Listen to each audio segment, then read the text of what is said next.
And feeling into our lower triangle below the belly button to see how are we sitting. What is our understanding? How is the under and how is our spine feeling? The understanding within us, for ourselves and all those in the circle.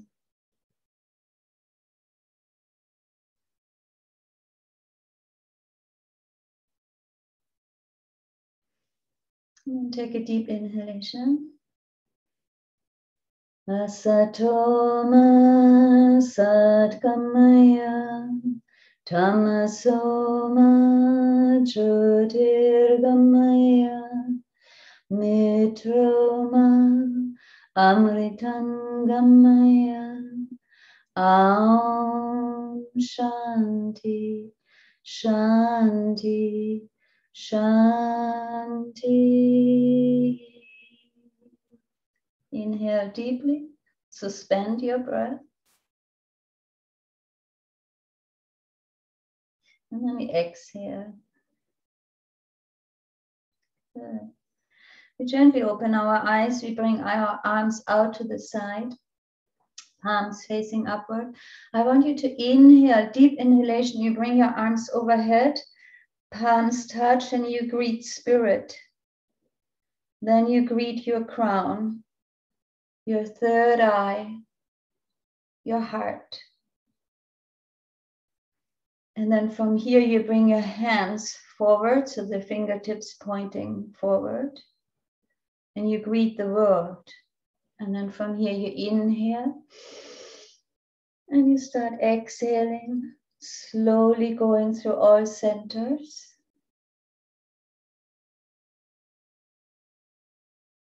Inhaling up. And exhale while you're greeting spirit, your crown, your third eye. You can greet your throat, your heart center, third eye, third center, and then reach up again. Inhale. Bringing the energy in and then sharing the energy from within with everything outside of you.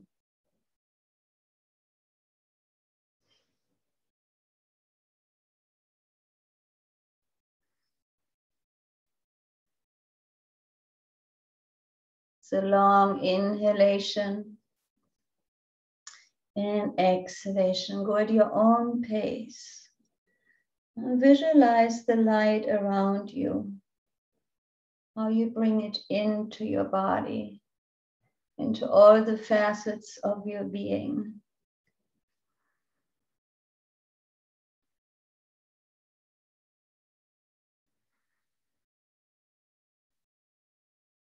And greeting these energy centers within you.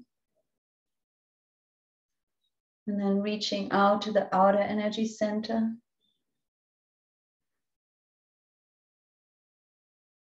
Aligning the movement with your breath. And creating a connection between the inner and the outer.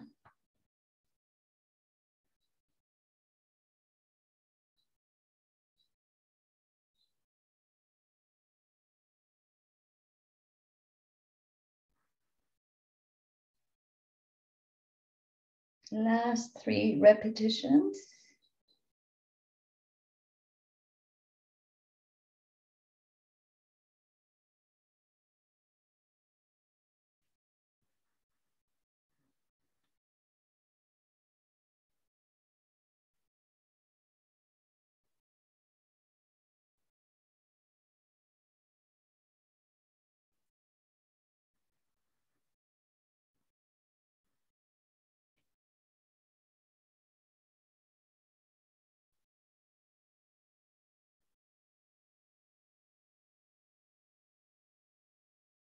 Good, and then last time, bring your arms up, reach up high, palms touch. Exhale, lean over to your right. Inhale to the center, exhale to the left. And continue, always inhale into the center, exhale to the side. Keep your sit bones connected.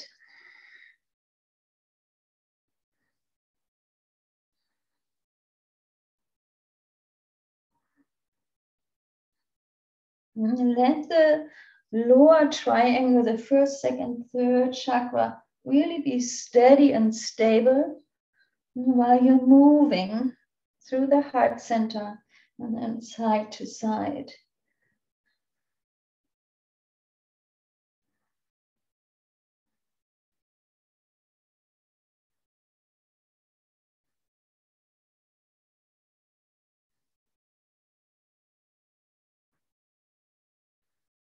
Being solid and flexible.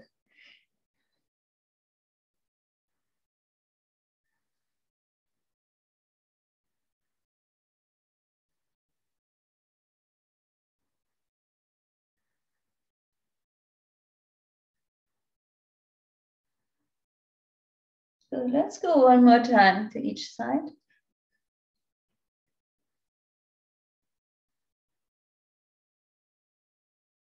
Good. And then I want us to bring our arms out to the side, palms facing down. And we want to activate our energy. So this is you cross, you bring the arms out, and then you sweep down and you sweep overhead. Yeah. So we go like.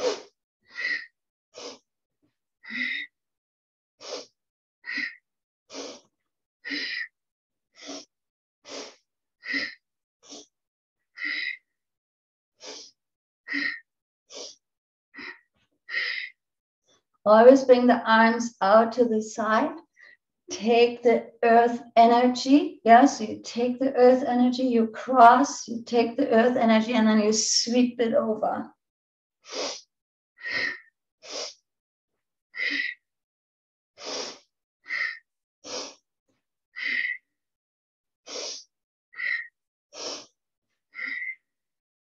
This opens your lungs, activates your electromagnetic field, works our meridians.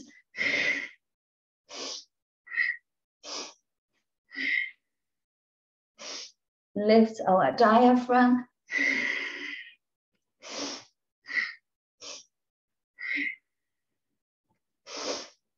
Definitely cleanses our sinuses.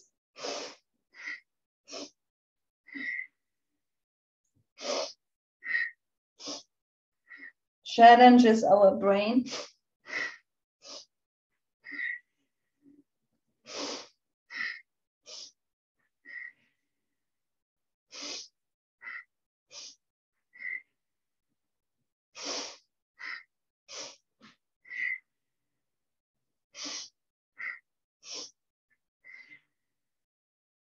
And it heats up our body. So Nimala, take it easy here. Because I know you're hot in India.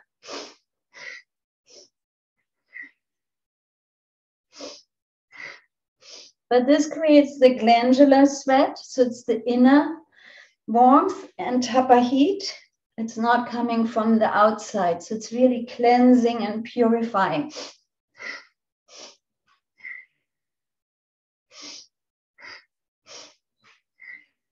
Good, last minute. Arch your spine. Open up your heart center.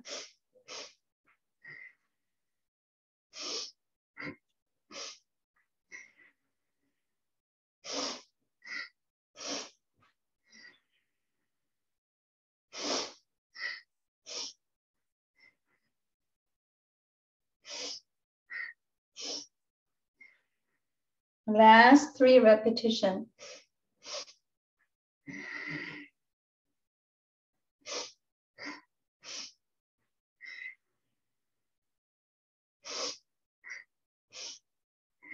Keep your hands behind you.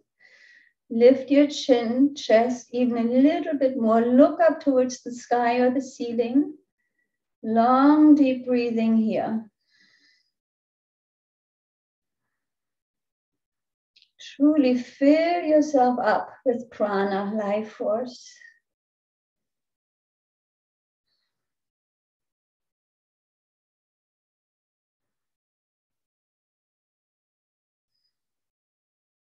Last 3 deep breaths.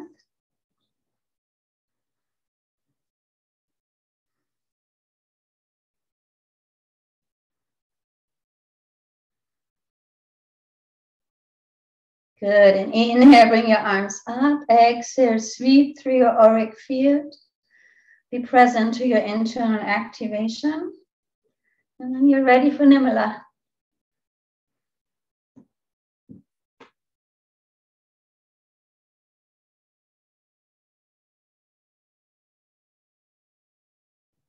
Okay, thank you, Siddhi. So beautiful. That first one that you had us do, where we were starting over and then coming to our crown and passing through and then offering it into the world, reminded me of the yamas and niyamas of our practices to be in relationship with ourselves and to be in relationship with the outer world, that one movement connected all of that. It's really beautiful. Love that. Good morning, sweet ladies. Here we are, Saturday morning, week 57. Hard to believe that we have been together for that long. It's just something, right? That we've been able to do that, and that women keep showing up, and that you're sharing and we're connecting with one another and learning one another's story over this time. It's really exquisite. I really honor you and give deep, deep gratitude for each of you for showing up.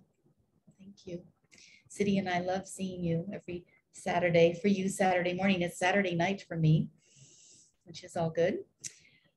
So today I want to finish on our micro practices for the Yoga Sutras. But before we do that, I was just aware when Lishan was speaking and others of you were speaking during our check-in about the power of consciousness in our daily life.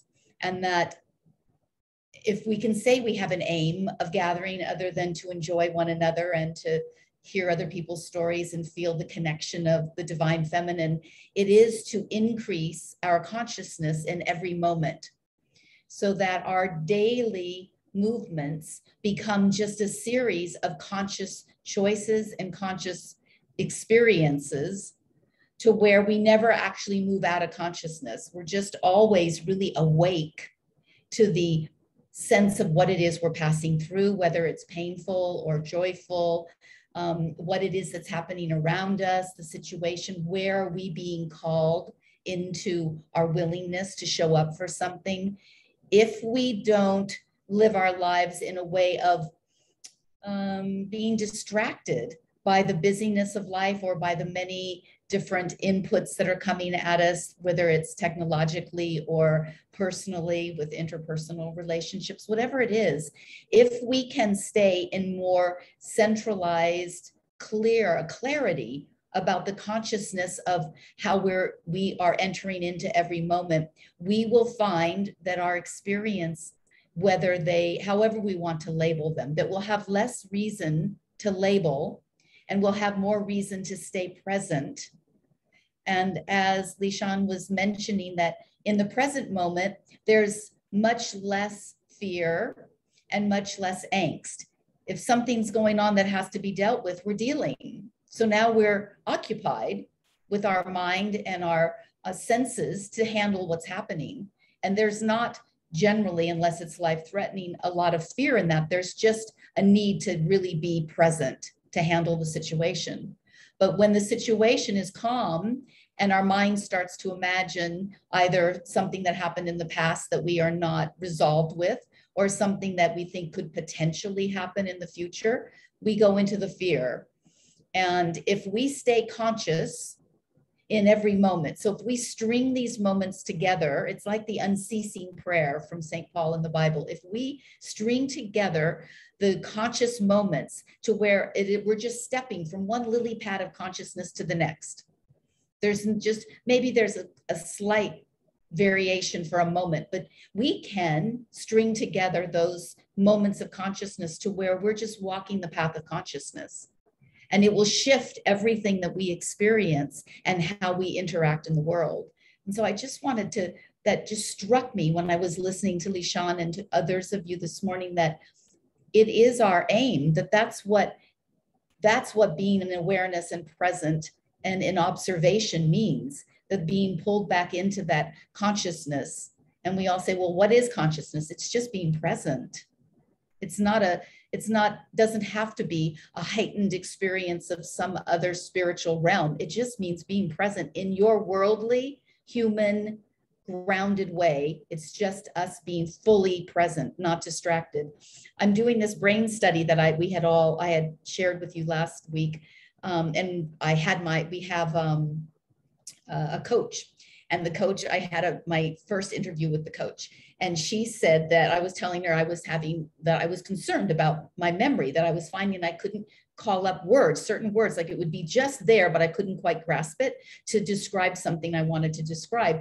And she said, well, you have to look at all of the other things that are going on in your life, whether it's your sleep, or what you're eating, or what your stress level is, or there are all sorts of factors that contribute to your memory. It's not just losing memory. Memory is a movable thing that happens based on all sorts of other situations that are occurring. And I started thinking about that and realizing how I had sort of moved into a place of not being completely present. So when someone said something to me, I heard it, but I kind of passed through it. I didn't land in it.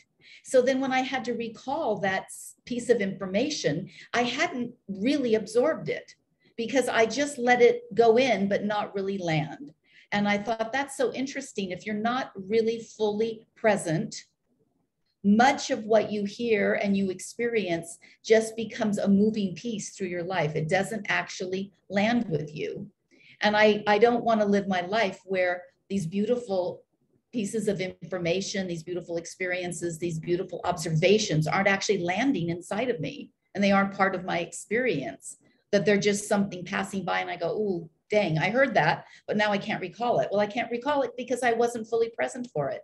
So I learned something about myself and just with that coach. And I think it's interesting to share, because as we try to stay in this realm of consciousness, we have to actually be present to be conscious. So how do we practice these? So these micro practices that Siddhi and I have been bringing up, and all of the pranayam that Siddhi brings up each week, and these individual movements that she takes us through, are all just possibilities of becoming scaffolding for this house of our soul. So I look at these not as our spiritual life, but as the scaffolding that will hold our spiritual life.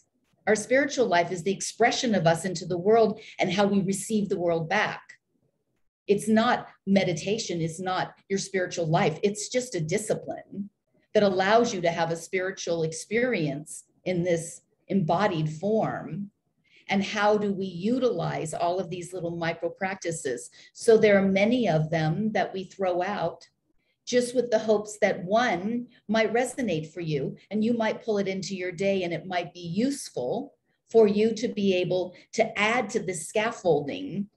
So we don't want to add to the scaffolding of our physical container, because we're not trying to increase more physicality or more details in our life of owning things and managing things. We're trying to minimize that so we have more time for our spirit journey, but we are trying to increase the scaffolding for our house of the soul, because that is loosely surrounding our soul's journey. It's not containing it.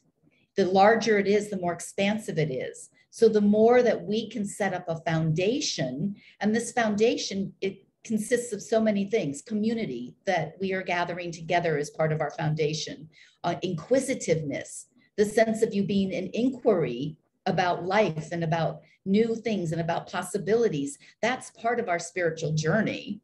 The micro practices that we talk about, the practices that you have already in meditation and yoga that many of you practice, and really deeply the practice of awareness and presence, attentiveness to our spirit journey. These are all little pieces of the scaffolding that we're building, that we're going to be able to use as the grounding for us to move moment by moment, one step of an awareness, consciousness to the next.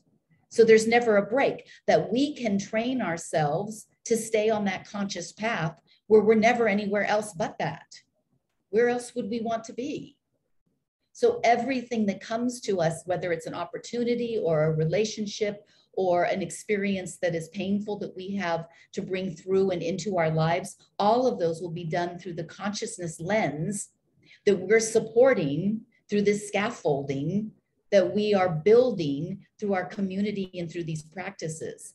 So when Siddhi takes us through something that is particularly moving for you, a movement where you think, oh, I really sunk into that, jot it down, add it to your day. I change what my spiritual morning looks like here at the ashram every day. There's certain things I want to be consistent with, but there are certain things that I'm just enjoying. I'm doing the meditation that Siddhi taught us, the chanting for our brain.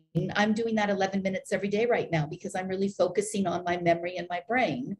So you can switch these up. It's not set that somehow we have to do the exact same thing. We are vital, alive, interested, intrigued individuals. We are women who are bringing in so many different possibilities, and our vitality is based on us having a change, a venue.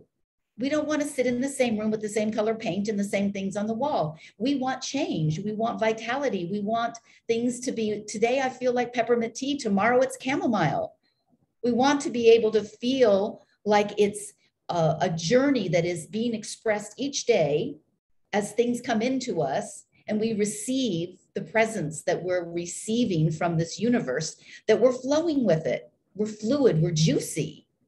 And so these practices are just to be added as possible things. We've got them on the toolbox, which, by the way, that link has not been working in the email, but I will make sure it works this week. I don't know what was going on with it, but you can always go to sharedwisdom.org and go to our toolbox. All of these micro practices are listed. Pick the things that resonate for you. If something resonates and you feel like you would like to bring that in, maybe you bring it for a week, maybe you bring it for 2 weeks, maybe you keep it in your toolbox all the time. Just using these things as part of the scaffolding. And imagine your life as you're building this yellow brick road. You want to have this road of consciousness be so available to you that it becomes your norm. It's not the unusual that after you do your meditation and your yoga and your 18 other things that now I can be conscious for a moment. No, we want to be conscious from the moment we wake up in the morning because we've created the ambiance for that in our life. And it's really, that shifts how we see and how we participate in the world around us. It's really important. So today I want to just finish up the Yoga Sutras because these teachings are ageless, timeless. They've been used for thousands of years to help people to do just what we're talking about here, to be able to have their life be a step from one step in consciousness to another, and that they don't even leave consciousness. It's just a fluid movement. And these 8 limbs are meant to be intertwined, and they're in a circle, and the circle is meant to be repeated. And you might do things in a certain order and then do them in a different order, but that always our consciousness is lighting upon the ways and the practices and the movements and the attitudes and the outlook that we can have that keeps us in our spiritual journey in the fullest way possible. So that we just become spirits moving about instead of humans trying to find our spiritual place. This body is just to move the spirit from place to place. That's its job. We get so focused on it being the reason that we're here that we forget that it's just a house. That's all it is. It's a house to house the spiritual pieces of us. So enough on that. Today, we're going to finish up on the Yoga Sutras. We've done the first 5, so we have 3 more to go through. The number 6 is Dharana, and it is what we describe as concentration. So what we're using, we've done it before with the Trataka, where we focused on a single object on the lamp. We just focused on the light from the lamp in our meditation, or in a way of just taking everything else in the room away and just bringing yourself into single-minded focus on one small object. It's really useful when we're trying to take out the distractions that are in our environment or in our mind, in our mind's eye, and allow us to focus. So one of the things that we can do, that this is a way to really bring consciousness and focus and dharana into our lives, is to choose every task that you take on as you begin a new task, whether it's creating a meal or doing an art project or your photos or studying or whatever it is that you're doing. Before you start that next task, take a moment to back up from the task and to focus your mind and your attention on this exclusively. And if there's something around you, whether it's your phone you need to turn off, or there's a person or something that needs to be completed so that you can really focus on this one task, start noticing how much energy and how much clarity and how much precision you can have when you cut through the activity you're trying to take care of with a sharp knife. And that's your focus. We have to have a sharp focus in order for us to be clear, for us to have the clarity of what's called for in a situation. When we're distracted by other things, and when we stop using our capacity to be fully focused on something, we lose the strength of that experience, and we lose what it is we can bring to the game of that, whatever that happens to be. So bring the fullness of ourselves by using our concentration on one task, one activity at a time. I know we talk about women are great multitaskers and how beautiful that we can do 18 things at one time.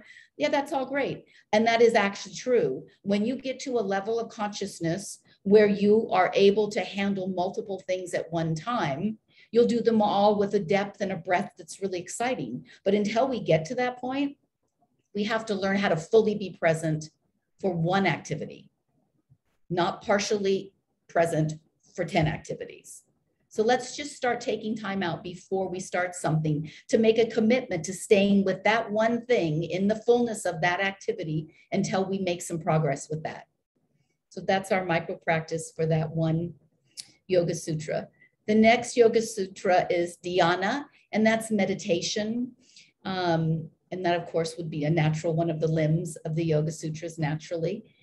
Using meditation to help in this same focus. So rather than just focusing on one object or one task, we're using it to focus our mind on something else other than an object or a task. And the way we're going to do this is in the metta meditation. So I know many of you have practiced the metta meditation, a Buddhist meditation, and Siddhi has actually led us through it before. So I'm not going to go through it now, I'll post it, but it is the one where you do the levels of meditation where you chant, may I be happy, may I be healthy, may I be safe, may I be free from suffering. And then you expand that to someone that you love. And then you expand that to someone that is neutral for you, and then to someone that you're having difficulty with. And then finally asking for those same qualities to exist for all sentient beings. And it's a very beautiful way to refocus our mind and to hold us in a space of consciousness. So this is a really lovely, and you can do it anytime. It doesn't require a lot of time or even a specific setting. And the last of our 8 limbs is samadhi. And samadhi is really the culmination of the practice of these other 7 limbs together. So in the yogic teachings, when we've integrated these 7 other limbs, we come to a place of equanimity that we call samadhi. And it is that which brings us to the true understanding and knowing that everything is interconnected, that we are a part of all of the whole, and we have a sense of this blissfulness of being part of it because we realize we don't have to work so hard to be individual. It's not necessary for us to keep pulling away from the whole in order to establish our identity, that we can do that within the whole as much as it is needed. So the practice for this is really about waking up to our life now. That all of the planning and all of the organizing and all of these practices are all predicated on whether or not we're using our consciousness tool to be in the moment now. Samadhi requires us to pull everything else together and let go of that which is not serving us, allowing us to be able to move into a higher state of consciousness. So this practice that I spoke about in the beginning of practicing stepping from one stepping stone of consciousness to another is required for us to get to samadhi. Otherwise, we won't get there. So I want us to start moving through our day in these conscious steps and these stepping stones, using our senses, what we smell, what we taste, what we hear, what we see, what we feel, what's going through us, acknowledging all of these possibilities that are happening in every situation for us, and just letting them be a river that flows through us, and letting us be vital and alive and be on the cusp of this expanded state of consciousness that we're going to learn to and train ourselves and live ourselves into being our regular, normal way of being. That it isn't a special on the side, on Sundays, I do consciousness. It's going to be the way that we walk the walk through our lives, is in a constant state of consciousness. Blessings for the week, ladies. Thank you, Nirmala. And while you spoke, I thought in our remaining time, we actually can connect and practice everything you said. So, as I mentioned before, the fingers are really connected to our brain. So I want you now to try to have your index fingers and your middle fingers touch, and your ring finger and your pinkies, and then you separate between the ring finger and your middle finger. Yeah. So this is really enhancing our brain capacity. So we can just sit here, we apply this mudra. And you know, for some it's hard. I know that sometimes a hard time to separate between the ring finger and the middle finger. And then you just do your best. And your arms are fully relaxed. And in this mudra, I want us to take 4 segmented inhalation, so we stay focused. Yeah, in our meditation, we take 4 segmented inhalation through the nose, and then mentally exhaling, I am. So that's 2 steps. It's like,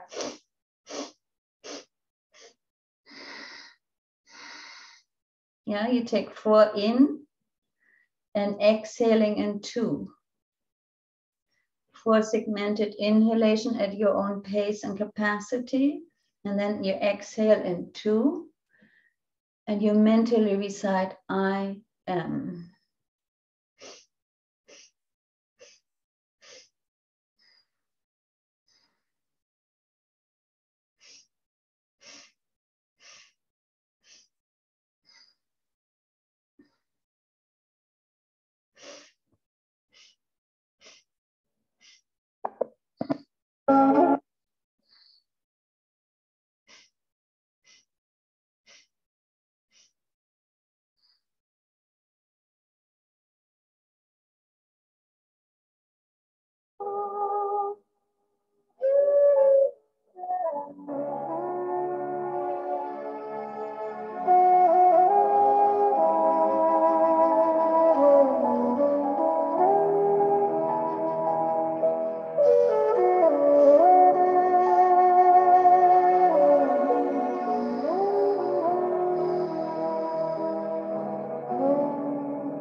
we relax our breathing. We bring our right hand on top of the left in our lap. We relax the mudra and having the tip of our thumbs touch, staying in meditation, just being with our breath.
And from here, we gently bring our hands back to prayer pose as we started this morning.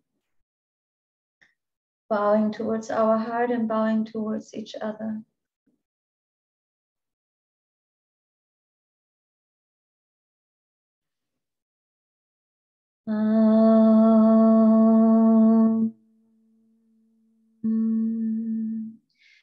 Shanti, Shanti, Shanti.